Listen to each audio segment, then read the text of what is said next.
ನಾವು ಇಲ್ಲಿಂದ ಸ್ಟಾರ್ಟ್ ಮಾಡೋದು. ಆಯ್ತು, ಪಿಚ್ಚಿಂಗ್ ಅಲ್ಲ, ನಮ್ಗೆ ಎಷ್ಟು ಸ್ಪೇಸ್ ಸಿಗ್ತದೆ? 4 ಮೀಟರ್ ಸ್ಕೋಪ್ ಆಗಿ ಗೌರ್ಮೆಂಟ್ ರೋಡ್ ಇದೇನು ಇದು ಟಾಪ್ 4 ಮೀಟರ್ ರೋಡ್ ಆಗುತ್ತೆ. Road filling. ಓಕೆ, ಇದು ಅರ್ತ್ ಫಿಲ್ಲಿಂಗ್ ಮಾಡಿ ಪಿಚ್ಚಿಂಗ್ ಮಾಡಿ ರೋಡ್ ಫಿಲ್ಲಿಂಗ್ ಮಾಡ್ತದಾ? ಎಲ್ಲಿ ಮಾಡ್ತೀವಿ? ಮತ್ತೆ ಸಿಲ್ ಫಿಲ್ಲಿಂಗ್ ಮಾಡ್ತೀವಿ. ಫಿಲ್ಲಿಂಗ್ ಮಾಡಿ ಸೈಡ್ ಮಾಡೋದು. ಸೈಡ್ ಮಾಡೋದು. ಅದೇ ನಾನು ಹೇಳಿದ್ದು, ರೆಗ್ಯುಲರ್ ರೋಡೇ ಸರ್. 4 ರೆಗ್ಯುಲರ್ ರೋಡ್ ಬೇಡ ಗೊತ್ತಾಯ್ತು. ನಮಗೆ ಜನ ವಾಕಿಂಗ್ ಹೋಗಿ ಪಾರ್ಕ್ ಥರ ಮಾಡಿಕೊಂಡು ವಾಕಿಂಗ್ ಬರಲಿಕ್ಕೆ, ಸ್ವಲ್ಪ ಎಕ್ಸಸೈಸ್ ಮಾಡಲಿಕ್ಕೆ, ಒಂದು ಸಂಡೇ ಟೈಮಲ್ಲಿ ಬಂದು ಜನ ಮಕ್ಕಳು ಸುತ್ತಾಡಲಿಕ್ಕೆ ಈ ರೀತಿ ನಮಗೆ ಬೇಕಾದದ್ದು. ಇಲ್ಲಿ ವೆಹಿಕಲ್ ಹೋಗೋ ಮೂಮೆಂಟ್ ಇಲ್ಲ ಇಲ್ಲ ಇಲ್ಲಿ ಇದು ಲೈಕ್ ವಾಕಿಂಗ್ ಇದು ವಾಕಿಂಗ್ ಟ್ರ್ಯಾಕ್ ಮತ್ತು ಅಲ್ಲಿ ಕೂತ್ಕೊಳ್ಳಿಕ್ಕೆ, ಸ್ವಲ್ಪ ಮಕ್ಕಳಿಗೆ ಆಟ ಆಡಲಿಕ್ಕೆ, ಬೆಳಿಗ್ಗೆ ಸ್ವಲ್ಪ ಎಕ್ಸಸೈಸ್ ಮಾಡಲಿಕ್ಕೆ, ಈ ರೀತಿಯ ಒಂದು ಟೂರಿಸಮ್ ಪ್ಲೇಸ್ ಗೊತ್ತಾಯ್ತಾ. ಸೊ ನೀವು ನಮಗೆ 4 ಮೀಟರ್ಸ್ ಅಂದ್ರೆ ಎಷ್ಟು ಫೀಟ್ ಆಗ್ತದೆ? 13 ಫೀಟ್.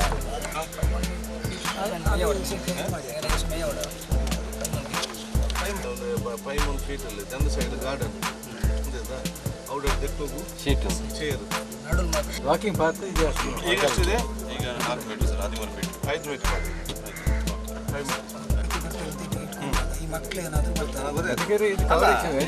ಡೆವಲಪ್ಮೆಂಟ್ ಮಾಡುವಾಗ ಕಾಂಪೌಂಡ್ ಬರ್ತದೆ, ರೈಲಿಂಗ್ಸ್ ಬರ್ತದೆ, ಇಲ್ಲಿ ಕೂಡ 2 ಕೂಡ ರೈಲಿಂಗ್ಸ್ ಬರ್ತದೆ, ಅಲ್ಲಿಗೆ ಗೇಟ್ ಇರ್ತದೆ.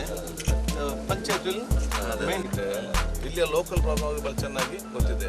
ಅಲ್ಲಿಂದ ಬರುವಂತ ನೀರುಗಳು ಪಾಸ್ ಆಗಲಿಕ್ಕೆ 2 ಅಲ್ಲ, ಬೇಕು 3 ಇಟ್ಕೊಳ್ಳಿ. ನಮಗೆ ನೀರಲ್ಲಿ ಇರಬಾರ್ದು.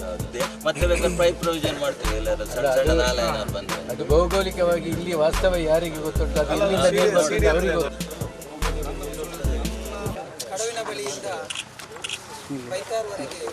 ಹರೇಕಳ ಗ್ರಾಮದಲ್ಲಿ ವಿವಿಧ ಕಾಮಗಾರಿಗಳಿಗೆ ಹಲವಾರು ಕಾಮಗಾರಿಗಳಿಗೆ ಅನುದಾನ ಒದಗಿಸಿದ ಹರೇಕಳದ ಅಭಿವೃದ್ಧಿಯ ಹರಿಕಾರರು, ಕರ್ನಾಟಕ ವಿಧಾನಸಭೆಯ ಸಭಾಧ್ಯಕ್ಷರಾದ ಸನ್ಮಾನ್ಯ UT ಖಾದರ್ ಅವರು ನಮ್ಮ ಈ ಒಂದು ಇವತ್ತಿನ ಈ ಶಿಲಾನ್ಯಾಸ ಕಾರ್ಯಕ್ರಮಕ್ಕೆ ಆಗಮಿಸಿದ್ದಾರೆ.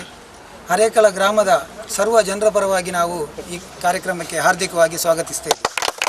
ಅದೇ ರೀತಿ ಈ ಒಂದು ಕಾರ್ಯಕ್ರಮದಲ್ಲಿ ಹರೇಕಳ ಗ್ರಾಮ ಪಂಚಾಯತ್ನ ಅಧ್ಯಕ್ಷರಾದಂಥ ಶ್ರೀಮತಿ ಗುಲಾಬಿ ಮೇಡಮ್ ರವರಿದ್ದಾರೆ. ಅವರಿಗೂ ಕೂಡ ಈ ಕಾರ್ಯಕ್ರಮಕ್ಕೆ ನಾವು ಹಾರ್ದಿಕವಾಗಿ ಸ್ವಾಗತಿಸ್ತೇವೆ. ಅದೇ ರೀತಿ ಗ್ರಾಮಾಧ್ಯಕ್ಷರಾದಂಥ ಅಬ್ದುಲ್ ಮಜೀದ್ ರವರಿದ್ದಾರೆ. ಅವರನ್ನು ಕೂಡ ನಾನು ಈ ಕಾರ್ಯಕ್ರಮಕ್ಕೆ ಸ್ವಾಗತಿಸ್ತಾ ಇದ್ದೇನೆ. ನಮ್ಮ ಈ ಕಾರ್ಯಕ್ರಮದಲ್ಲಿ ಹರೇಕಳ ಗ್ರಾಮ ಪಂಚಾಯತ್ನ ಮಾಜಿ ಅಧ್ಯಕ್ಷರಾದಂಥ ಮಾಬಲ ಹೆಗ್ಡೆ ಅವರಿದ್ದಾರೆ. ಅವರನ್ನು ಕೂಡ ನಾನು ಈ ಕಾರ್ಯಕ್ರಮಕ್ಕೆ ಹಾರ್ದಿಕವಾಗಿ ಸ್ವಾಗತಿಸ್ತೇನೆ.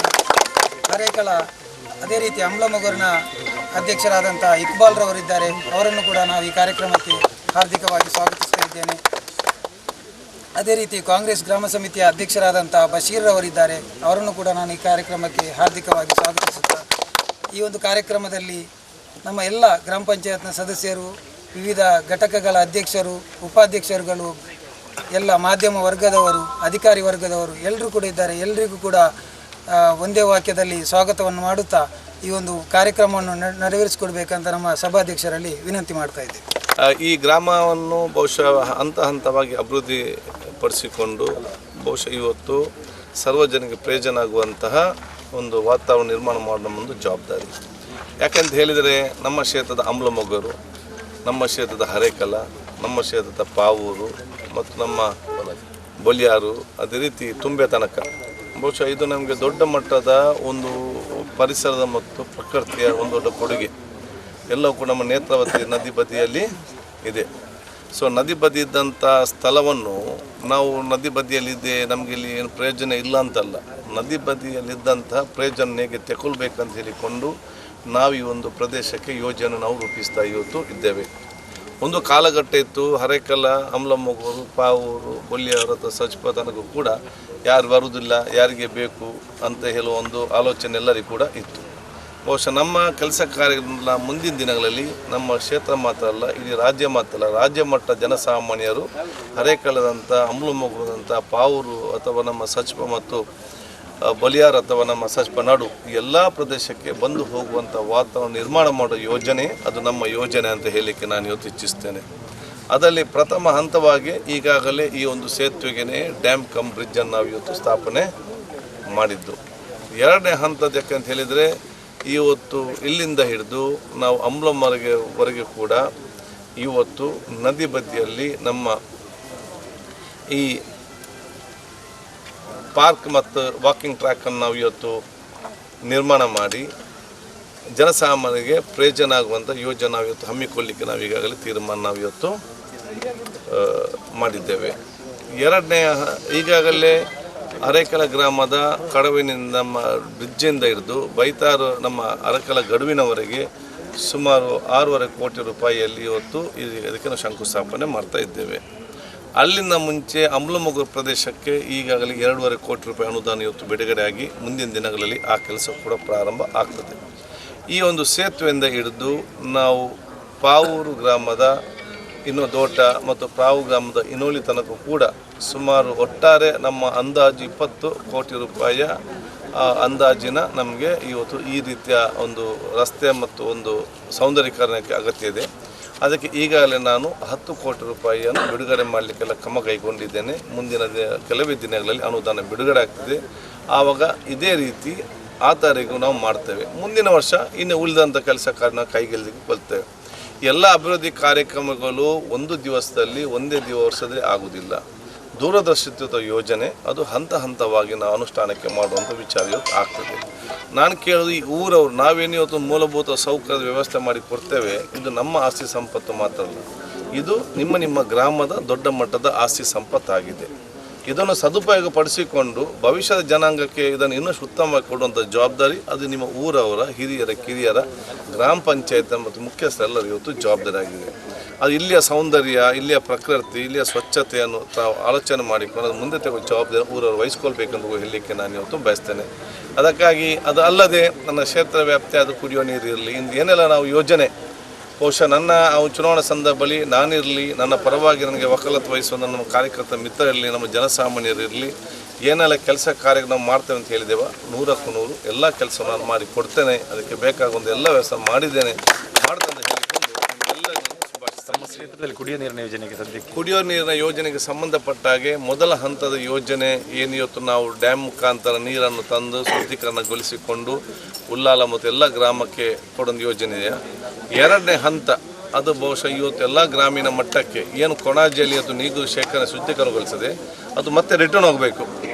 ಅದಕ್ಕಾಗಿ ಪೈಪ್ಲೈನ್ ಮತ್ತು ಓವರ್ ಹೆಡ್ ಟ್ಯಾಂಕ್ ಮತ್ತು ಎಲ್ಲ ಗ್ರಾಮಗಳಿಗೆ ಇವತ್ತು ನಲ್ಲಿ ಸಂಪರ್ಕ ಮಾಡಲಿಕ್ಕೆ ಸುಮಾರು 230 ಕೋಟಿ ರೂಪಾಯಿ ಸ್ಯಾಂಕ್ಷನ್ ಆಗಿದೆ. ಅದಲ್ಲದೆ ಉಲ್ಲಾಲ ನಗರ, ಕೋಟೆಕಾರ್ ಮತ್ತು ಸೋಮೇಶ್ವರ ನಗರ ವ್ಯಾಪ್ತಿಯಲ್ಲಿ ಅವತ್ತು ಪ್ಲ್ಯಾನ್ ಮಾಡುವಾಗ ಅದು ಅರ್ಧ ಮಾತ್ರ ಇವತ್ತು ಅಭಿವೃದ್ಧಿ ಹೊಂದಿತ್ತು. ಈಗ ಬಹುಶಃ ಮನೆಗಳು ಇವತ್ತು ಜಾಸ್ತಿ ಆಗಿದೆ. ಅದಕ್ಕೆ ಎಲ್ಲಿ ಅಡಿಷ್ನಲ್ ಪೈಪ್ಲೈನ್ ಬೇಕು ಅಲ್ಲಿ ಮತ್ತು ಅದಕ್ಕೆ ಬೇಕಾಗಿ ಮತ್ತೆ 160 ಕೋಟಿ ರೂಪಾಯಿ ಆ ನಗರ ಪ್ರದೇಶಕ್ಕೆ ಮಾತ್ರ ಇವತ್ತು ಸ್ಯಾಂಕ್ಷನ್ ಆಗಿ ಟೆಂಡರ್ ಹಂತದಲ್ಲಿದೆ. ಟೆಂಡರ್ ಆದ ತಕ್ಷಣ ಕೂಡ ಎಲ್ಲ ಬಗೆಯ ಸಮಸ್ಯೆ ಬಗೆಹರಿಸಲಿಕ್ಕೆ ಹೋಗ್ತದೆ. ಅದು ಈ ಭಾಗಕ್ಕೆ. ಆ ಭಾಗದಲ್ಲಿರುವಂಥ ತುಂಬೆ, ನಮ್ಮ ಮೇರಮ್ಮಜ್ಜಲ್ ಮತ್ತು ನಮ್ಮ ಪುದು ಈ 3 ಗ್ರಾಮಗಳಿಗೆ ನಾವು ಈಗಾಗಲೇ ಬಹುಶಃ ನಮ್ಮ ಉಲಾಯಿಬೆಟ್ಟು ಆ ಒಂದು ಹಿನ್ನೀರಿನಿಂದ ನೀರು ತೆಗೆದು ಓವರ್ ಹೆಡ್ ಟ್ಯಾಂಕ್ ಮಾಡಿ ಅಲ್ಲಿಂದ ಕೂಡ 24 ಗಂಟೆ ಕುಡಿಯೋ ನೀರಿನ ವ್ಯವಸ್ಥೆ ಅದಕ್ಕೆ ಸಪ್ರೇಟ್ ಆದ ಒಂದು ಅನುದಾನ ಬಿಡುಗಡೆಯಾಗಿ ಕೆಲಸ ಈಗಾಗಲೇ ಪ್ರಾರಂಭವಾಗಿದೆ. ಉಲಾಯಿಬೆಟ್ಟು ಮಿನಿ ಸ್ಕೀಮ್ ಯೋಜನೆಯಲ್ಲಿ ಅದು ಕೂಡ ಅತಿ ಶೀಘ್ರದಲ್ಲಿ ನಾವು ಅದನ್ನು ಚಾಲನೆ ಕೊಡ್ತೇವೆ. ಸೊ ಮುಂದಿನ ಕೆಲವು ವರ್ಷ ಮತ್ತು ನಮ್ಮ ಕ್ಷೇತ್ರ ವ್ಯಾಪ್ತಿಯಲ್ಲಿ 30 ವರ್ಷ ತನಕ ಇನ್ನು ಕರೆಂಟಿನ ಸಮಸ್ಯೆ ಬರಬಾರ್ದು ಅಂತ ಹೇಳಿಕೊಂಡು ಲೋಡ್ ಶೆಡ್ಡಿಂಗ್ ಆಗಬಾರ್ದು. ಎಷ್ಟೇ ಅಭಿವೃದ್ಧಿ, ಎಷ್ಟೇ ಕಾಲೇಜು, ಎಷ್ಟೇ ಮನೆ, ಎಷ್ಟೇ ಬಿಲ್ಡಿಂಗ್ ಏನೇ ಬಂದರೂ ಕೂಡ ಲೋಡ್ ಶೆಡ್ಡಿಂಗ್ ಮತ್ತು ಕರೆಂಟಿನ ಕೊರತೆ ಆಗಬಾರ್ದು ಅಂತೇಳಿ ಮುಂದಿನ 30 ವರ್ಷವರೆಗೆ ಏನೆಲ್ಲ ಇವತ್ತು ವ್ಯವಸ್ಥೆ ಬೇಕಾ ಅದಕ್ಕಾಗಿ ಈಗಲೇ ಸೆಕ್ಷನ್ ಆಫೀಸ್ ಮತ್ತು ಓಪನ್ ಆಗಿದೆ. ಕೊಣಾಜಿಗೆ ಸಪ್ರೇಟ್ ಡಿವಿಷನ್ ಓಪನ್ ಆಗಿದೆ. ಇವತ್ತು 33 ಇರುವಂಥ KVಯ ಆ ಒಂದು ಸಬ್ಸ್ಟೇಷನನ್ನು 110 KVಗೆ ಇವತ್ತು ಮಾಡಲಿಕ್ಕೆ 80 ಕೋಟಿ ರೂಪಾಯಿ ಅನುದಾನ ಕೂಡ ಇವತ್ತು ಬಿಡುಗಡೆ ಆಗಿದೆ. ಅಷ್ಟು ಮಾತ್ರ ಅಲ್ಲ, ನಮ್ಮ ವಿಯ ವ್ಯಾಪ್ತಿಯಲ್ಲಿ ನಮಗೆ ಕಡಿಮೆ ಇವತ್ತು ಆದರೆ ನೇರವಾಗಿ ಮಂಗಳೂರಿನ ಅಂಡರ್ಗ್ರೌಂಡ್ ಕೇಬಲ್ನಲ್ಲಿ ಕರೆಂಟ್ ತಂದು ಅದನ್ನು ಕೋಟೆಕಾರ್ ಫೀಡರ್ ಮತ್ತು ಕೊಣಾಜಿ ಫೀಡರ್ಗೆ ಕನೆಕ್ಷನ್ ಮಾಡಲಿಕ್ಕೆ 6 ಕೋಟಿ ರೂಪಾಯಿಯ ಆ ಒಂದು ಯೋಜನೆ ಕೂಡ ಸ್ಟ್ಯಾಂಡ್ ಮಾಡಿ ಅತಿ ಶೀಘ್ರ ಆ ಕೆಲಸ ಕೂಡ ಇವತ್ತು ಪ್ರಾರಂಭ ಆಗುವಂಥದ್ದು. ಭವಿಷ್ಯದ 30-40 ವರ್ಷದ ತನಕ ಯಾವ ರೀತಿಯ ವೈದ್ಯಕೀಯ ಒಂದು ವಿದ್ಯುತ್ ಅಗತ್ಯತೆ ಬೇಕಾ ಅದೆಲ್ಲವೂ ಕೂಡ ಈಗಾಗಲೇ ಪ್ಲ್ಯಾನ್ ಮಾಡಿ ಅದಕ್ಕೆ ಟೆಕ್ನಿಕಲ್ ಅಪ್ರೂವಲ್ ತೆಗೆದುಕೊಂಡು ಸದ್ಯದಲ್ಲಿ ಕೆಲಸ ಇರುವ. ಸೊ ನಾನೊಬ್ಬ ಪಕ್ಷದ ಜನಪ್ರತಿನಿಧಿಯಾಗಿ ನಾನು ಮೂಲಭೂತ ಸೌಕರ್ಯ ಕೊಡುವಂಥ ಒಂದು ರಸ್ತೆ, 2 ಕರೆಂಟ್, ಮುಖ್ಯವಾಗಿ ರಸ್ತೆಗಿಂತಲೂ ಕೂಡ ಪವರ್. ರಸ್ತೆ ಇಲ್ಲದೆ ಬದುಕಬಹುದು, ಪವರ್ ಇಲ್ಲದೆ ಬದುಕಲಿಕ್ಕೆ ಆಗೋದಿಲ್ಲ. ಕರೆಂಟ್ ವಿದ್ಯುತ್ ಚಾನಲ್ ಇಲ್ಲದೆ ಬದುಕಲಿಕ್ಕೆ ಆಗೋದಿಲ್ಲ. ಇದರಲ್ಲಿ ಸೊ ವಿದ್ಯುತ್, ಕುಡಿಯೋ ನೀರು, ರಸ್ತೆ ಇದು ಜನರಿಗೆ ಕೂಡ ಜವಾಬ್ದಾರಿ ನಂದು. ಇಷ್ಟು ಮಾಡಿದರೆ ಊರ ಅಭಿವೃದ್ಧಿ ಆಗೋದಿಲ್ಲ. ಇದೆಲ್ಲವೂ ಸೇರಿ ಊರು ಅಭಿವೃದ್ಧಿ ಆಗಬೇಕಾದ್ರೆ ಸೌಹಾರ್ದತೆ ವಾತಾವರಣ ಸ್ವಚ್ಛತೆ ನಮಗೆ ಅತಿ ಅಗತ್ಯ. ಸೌಹಾರ್ದತೆ ವಾತಾವರಣ ಮತ್ತು ಸ್ವಚ್ಛತೆ ಅದು ನನಗೆ ಬಂದು ಮಾಡಲಿಕ್ಕೆ ಆಗೋದಿಲ್ಲ. ಇದು ಊರವರೇ ಮಾಡಬೇಕು. ಅದು ಆ ಜವಾಬ್ದಾರಿಯನ್ನು ಊರ ವಹಿಸ್ಕೊಳ್ಬೇಕಂತ ಹೇಳಲಿಕ್ಕೆ ನಾನು ಇವತ್ತು ಬಯಸ್ತೇನೆ. ಬಸ್ ಸಂಪರ್ಕ ಸರ್ಕಾರಿ ಏನಾಗಿದೆ ಗ್ರಾಮೀಣ ಭಾಗದಲ್ಲಿ ಕೆಲವು ಕಡೆಯಲ್ಲಿ ನಿಮ್ಗೆ ಗೊತ್ತಿದೆ, ಭಾಳಷ್ಟು ಸ್ವಾತಂತ್ರ್ಯದ ನಂತರ ನಮ್ಮ ಜಿಲ್ಲೆ ಇಲ್ಲಿ ಭಾಳಷ್ಟು ಕೂಡ ಪ್ರೈವೇಟ್ ಬಸ್ ಓನರ್ಸ್ ಇವತ್ತು ಆಪ್ರೇಟ್ ಮಾಡ್ತಾ ಇದ್ರು. ಕೆಲವೊಂದು ಭಾಗದಲ್ಲಿ ಅವತ್ತು ನಾವು ಯಾವ ಎಲ್ಲಿ ಆಗ್ತಾ ಇರಲಿಲ್ಲ, ಅಲ್ಲಿ ನಾವು ಎಲ್ಲಿ ಅವರಿಗೆ ಪ್ರೈವೇಟೈಸೇಷನ್ ರೂಟ್ ಆಗಿರಲಿಲ್ಲ. ಯಾಕಂತ ಹೇಳಿದರೆ ಪ್ರತಿಯೊಂದು ನೀತಿ ನಿಯಮಗಳು ಕಾನೂನು ಅಂತಿದೆ. ಕೆಲವು ರಸ್ತೆ ಪ್ರೈವೇಟ್ ರಸ್ತೆ ಅಂತ ಪಾರ್ಟಿಷನ್ ಆಗಿದೆ. ಎಲ್ಲಿ ಹಾಕಲಿಲ್ಲ ಅವತ್ತಿನ ಕಾಲ ನಾವು ಕೆಲವೊಂದು ಕಡೆ ನಾವು ಗೌರ್ಮೆಂಟ್ ಬಸ್ಸನ್ನು ಕೂಡ ನಾವು ಹಾಕಿದ್ದೇವೆ. ಈಗ ಸಡನ್ನಾಗಿ ಗೌರ್ಮೆಂಟ್ ಬಸ್ ತರಕ್ಕೆ ಹೋಗುವಾಗ ಅಲ್ಲಿಗೆ ಕೋರ್ಟ್ ನಿಯಮ, ಅದು ಪ್ರೈವೇಟ್ ರೂಟು, ಇದು ರೂಟ್ ಎಲ್ಲ ಕೂಡ ಬರುವಂಥ ವಿಚಾರ ಇದೆ. ಆದರೆ ನಾವು ಎಲ್ಲಿ ಇವತ್ತು ನಮಗೆ ಬೇಡಿಕೆ ಇದೆ, ಅದು ಮಂಜನಾಡಿ ನರಿಂಗಾನಾಗಿ ನಾವು ನಂದರಪಟ್ಟು ಹೋಗುವಂಥ ಪ್ರದೇಶ, ಅಥವಾ ನಾವು ಮಂಜನಾಡಿಂದ ನೇರವಾಗಿ ಇವತ್ತು ಮುಡಿಪಿಗೆ ಹೋಗಿ ಅಲ್ಲಿಂದ ವಿಟ್ಲಕ್ಕೆ ಸಂಪರ್ಕಿಸುವಂಥ ಒಂದು, ಅಥವಾ ನಮ್ಮ ಈಗ ಕೆಲವೊಂದು ಗ್ರಾಮೀಣ ಮಟ್ಟಕ್ಕೆ ಎಲ್ಲೆಲ್ಲ ಕೆಲವು ಬೇಡಿಕೆ ಇದೆಯಾ ಅದನ್ನೆಲ್ಲ ಫಾರ್ವರ್ಡ್ ಮಾಡಿ ಇವತ್ತೊಂದು ಯಾವ ರೀತಿ ಅದನ್ನು ಅನುಷ್ಠಾನ ಮಾಡಬೇಕಂತೇಳಿ ನಾವು ಜಾರಿಗೆ ತರ್ತೇವೆ. ನಾವು ಬಹುಶಃ ಸರ್ಕಾರಿ ಬಸ್ ಮತ್ತು ನಮಗೆ ಪ್ರೈವೇಟ್ ಬಸ್ ನಾವು ಇಬ್ಬರನ್ನು ಕೂಡ ಗೌರವಿಸ್ತೇವೆ. ಯಾಕೆ ಒಂದು ಕಾಲದಲ್ಲಿ ನಮಗೆ ಸರ್ಕಾರಿ ಬಸ್ಸಿನ ವ್ಯವಸ್ಥೆ ಕೊಡದಿದ್ದಾಗ ಹಾಗೆ ಮುಂದೆ ನಿಂತು ಈ ಊರವರಿಗೆ ಸೇವೆ ಮಾಡಿದ್ಯಾರು ಅಂತ ಹೇಳಿದರೆ ಅದು ಪ್ರೈವೇಟ್ ಬಸ್ಸಿನವರು. ಅದನ್ನು ಯಾರು ಕೂಡ ಮರೀಲಿಕ್ಕೆ ಸಾಧ್ಯವಿಲ್ಲ. ಅವರನ್ನು ಕೂಡ ನಾವು ಗಣನೆಗೆ ನಾವು ತಗೊಳ್ಬೇಕು ಇದರಲ್ಲಿ. ಸೊ ಅವರನ್ನು ಕೂಡ ವಿಶ್ವಾಸಕ್ಕೆ ತೆಕ್ಕೊಂಡು ಸರ್ಕಾರಿ ಬಸ್ಸಿನ ಬೇಡಿಕೆ ಜನರದ್ದು ಏನಿದೆ ಅದನ್ನು ಕೂಡ ನಾವು ಮಾಡಿಕೊಂಡು ಇಬ್ಬರ ಆ ಸೇವೆಯನ್ನು ಕೂಡ ನಾವು ಸದುಪಯೋಗಪಡಿಸಿಕೊಂಡು ಜನರಿಗೆ ಪ್ರಯೋಜನ ಆಗುವಂಥ ವಾತಾವರಣ ನಿರ್ಮಾಣ ಮಾಡಲಿಕ್ಕೆ ಎಲ್ಲ ಪ್ರಯತ್ನ ಮಾಡುತ್ತೇನೆ. ಅದಕ್ಕೆ ಕೂಡ ನಾನು ಈಗಾಗಲೇ ಸಾರಿಗೆ ಸಚಿವರು ಕೂಡ ಚರ್ಚೆ ಇವತ್ತು ಮಾಡಿದ್ದೇನೆ.